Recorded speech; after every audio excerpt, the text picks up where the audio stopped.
فرمائیے سورج اور چاند دونوں کا ذکر آیا اور قرآن نے کہا کہ ہر ایک چل رہا ہے۔ 18ویں صدی کی سائنس نے یہ بتایا انسانیت کو کہ سورج رکا ہوا ہے، پھر اس کی نفی کی 20ویں صدی کی سائنس نے کہ نہیں، سورج رکا ہوا نہیں ہے بلکہ چل رہا ہے۔ قرآن سائنس کی کتاب نہیں ہے لیکن اشارے اس نے کیے ہیں۔ یہ قرآن الٹیمیٹ میریکل ہے اللہ کی طرف سے۔ ہر دور کا جو بھی سٹینڈرڈ ہوگا وہ سٹینڈرڈ اس قرآن کے سامنے رکھا جائے تو قرآن الٹیمیٹ میریکل کے طور پر سامنے آتا ہے، ایک زندہ معجزے کے طور پر سامنے آتا ہے۔ چلتے چلتے قرآن نے یہ بات کہی جس کو آج جا کے انسان سمجھ سکا ہے۔ فرمایا کل یجری لاجل مسمی، ہر ایک چلتا ہے مدت مقرر تک کے لیے۔ یدبر الامر، اللہ معاملے کی تدبیر فرماتا ہے۔ یفصل الآیات لعلکم بلقاء ربکم توقنون، وہ نشانیاں واضح طور پر بیان کرتا ہے تاکہ تم اپنے رب سے ملاقات کا یقین رکھو۔ وہ اللہ جس نے آسمان کو پیدا کر دیا، اس پورے نظام شمسی کو پیدا کر دیا، اس سولر سسٹم کو جس نے متعین کر دیا کام کے لیے، اس اللہ کے لیے دوبارہ تمہارا پیدا کرنا کون سی مشکل بات ہے۔ وَهُوَ الَّذِي مَدَّ الْأَرْضَ وَجَعَلَ فِيهَا رَوَاسِيَ وَأَنْهَارًا، اب ایسٹرونومی کے بعد، اجرام فلکی کے بعد زمین پر جو اللہ کی قدرت کی نشانیاں ہیں ان کا ذکر آ رہا ہے۔ وَهُوَ الَّذِي مَدَّ الْأَرْضَ، اور وہی اللہ ہے جس نے زمین کو پھیلایا۔ وَجَعَلَ فِيهَا رَوَاسِيَ وَأَنْهَارًا، اور اس میں پہاڑ بنائے اور نہریں جاری کر دیں۔ وَمِن كُلِّ الثَّمَرَاتِ جَعَلَ فِيهَا زَوْجَيْنِ اثْنَيْنِ، اور ہر قسم کے پھل اور اس میں دو دو قسم کے پھل بنائے۔ ایک تو یہ ہے کہ مختلف پھل ہیں، کوئی کھٹا کوئی میٹھا، کسی کا سائز چھوٹا کسی کا بڑا، یہ بھی جوڑوں کے اعتبار سے ہے، اور یہ بھی کہ نر اور مادہ بھی پودوں میں دریافت ہو چکے ہیں، جس کی طرف قرآن 1400 برس پہلے اشارہ کر رہا ہے۔ وَمِن كُلِّ الثَّمَرَاتِ جَعَلَ فِيهَا زَوْجَيْنِ اثْنَيْنِ، اور ہر قسم کے پھل اس نے پیدا فرمائے اور اس میں دو دو قسم کے پھل بنائے۔ يُغْشِي اللَّيْلَ النَّهَارَ، اور وہ دن کو رات سے ڈھانپ دیتا ہے۔ إِنَّ فِي ذَلِكَ لَآيَاتٍ لِقَوْمٍ يَتَفَكَّرُونَ، بے شک اس میں نشانیاں ہیں ان لوگوں کے لیے جو غور و فکر کرنے والے ہیں۔ مزید زمین پر اللہ کی قدرت کی نشانیاں بیان ہو رہی ہیں۔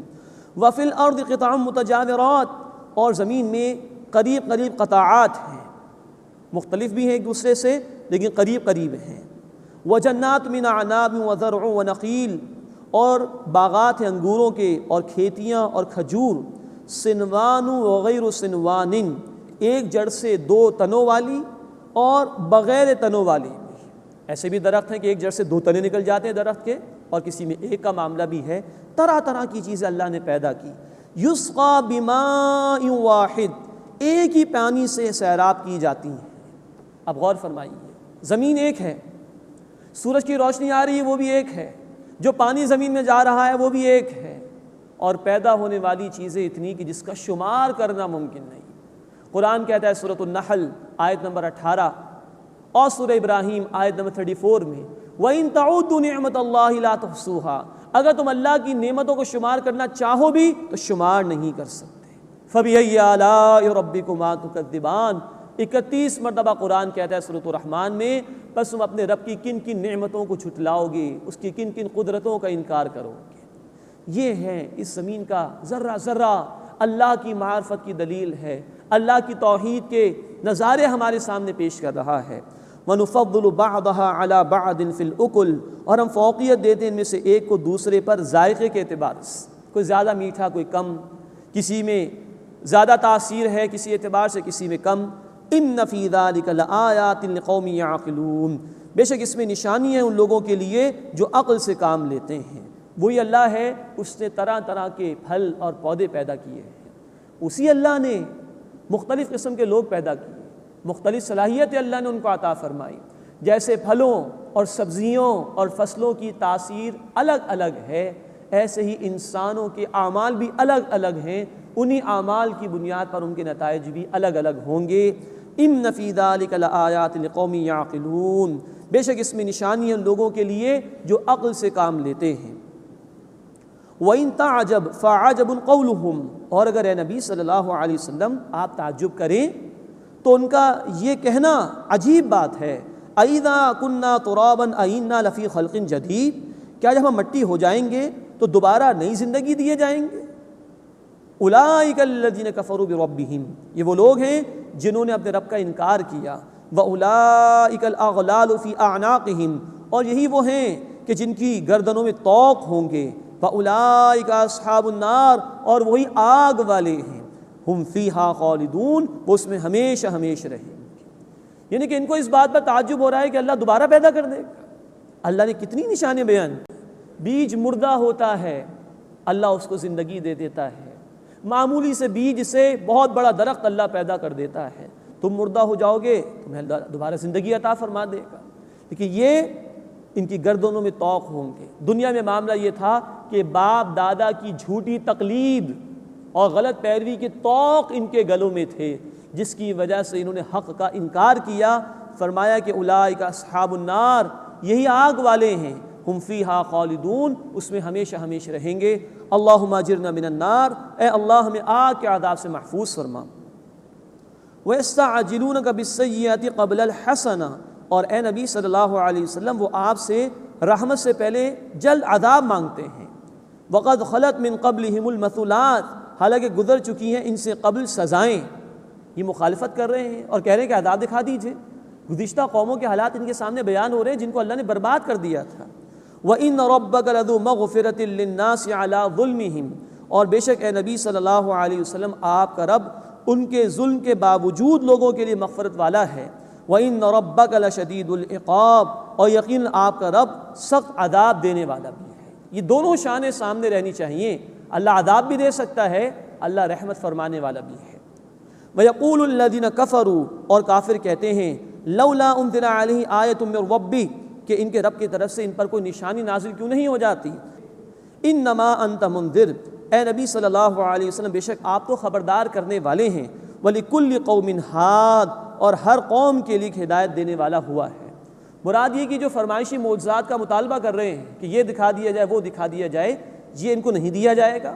سورۃ الانعام میں ہم تفصیل پڑھ چکے، اصل معجزہ قرآن ہے، اور اے نبی آپ ہدایت دینے والے ہیں، آپ حق بیان کرنے والے ہیں، آپ پہنچا دیجئے۔ ہر امت کے لیے ہم نے ایک ہدایت دینے والوں کو بھیجا، لیکن جو نہیں مانے گا وہ اللہ کے عذاب میں مبتلا کیا جائے گا۔ اس کے بعد دوسرا رکوع اس سورہ مبارکہ کا شروع ہو رہا ہے، اس میں قوموں کے عروج و زوال کا بیان آیا ہے، اللہ کے علم کا ذکر ہے، اللہ کی قدرت کا بیان ہے، اور حق اور باطل کی ایک مثال اللہ تعالیٰ نے دی ہے۔ اللہ یعلم ما تحمل کل انثی، اللہ جانتا ہے ہر مادہ کو جو وہ اپنے بطن میں رکھتی ہے۔ وما تغیض الارحام وما تزداد، اور جو رحم میں سکڑتا ہے اور بڑھتا ہے۔ جب بچہ ماں کے بطن میں جنم لے رہا ہوتا ہے، اس کی پرورش ہو رہی ہوتی ہے تو رحم پھیل جاتا ہے، جب ولادت ہو جاتی ہے تو وہ سکڑ جاتا ہے۔ اللہ ایک ایک بات کو، ایک ایک مرحلے کو باریک بینی سے جانتا ہے۔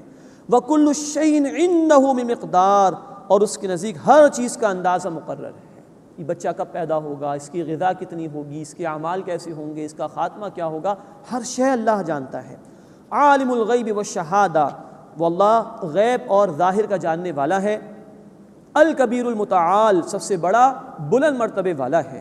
سواء منکم من اسر القول ومن جہر بہ، اس اللہ کے لیے برابر ہے تم میں سے جو آہستہ بات کہے یا جو اس کو پکار کر کہے، وہ ہر ایک کو جانتا ہے، ایک ایک بات سے واقف ہے۔ ومن هو مستخف باللیل، اور جو رات میں چھپ رہا ہے، وسارب بالنہار، اور جو دن میں چلنے پھرنے والا ہے، اللہ ہر ایک سے واقف ہے۔ لہ معاقبات من بین یدیہ ومن خلفہ، اس کے پہرے دار ہیں انسان کے آگے اور اس کے پیچھے۔ یحفظونہ من امر اللہ، وہ اللہ کے حکم سے اس کی حفاظت کرتے ہیں۔ انسانوں کے اعمال کی حفاظت کا اللہ نے ذمہ لیا ہے۔ سورۃ الانفطار میں الفاظ ہیں کرامن کاتبین یعلمون ما تفعلون، یہ معزز لکھنے والے ہیں، تم جو کچھ کرتے ہو یہ فرشتے جانتے ہیں۔ تو بندوں کے اعمال کی حفاظت کرتے ہیں، اور یہ بھی کہ بندوں کی جان کی حفاظت بھی کرتے ہیں۔ موت سب سے بڑی محافظ ہے، جب تک وقت نہیں آئے گا بندے کا، بندہ اس دنیا سے جا نہیں سکتا۔ ان اللہ لا یغیر ما بقوم، بے شک اللہ کسی قوم کی حالت کو تبدیل نہیں فرماتا، حتی یغیروا ما بانفسہم، جب تک کہ وہ اپنی حالت خود نہ بدل لے۔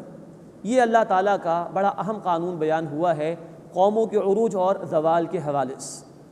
چاہے اللہ نے کسی قوم کو نعمت دی ہو، تو اگر وہ قوم اپنے آپ کو مستحق ثابت کیے رکھے تو وہ نعمت اس پر جاری رہتی ہے، لیکن اگر وہ اپنی حالت بدل لے، اللہ کی نافرمانی کرے؟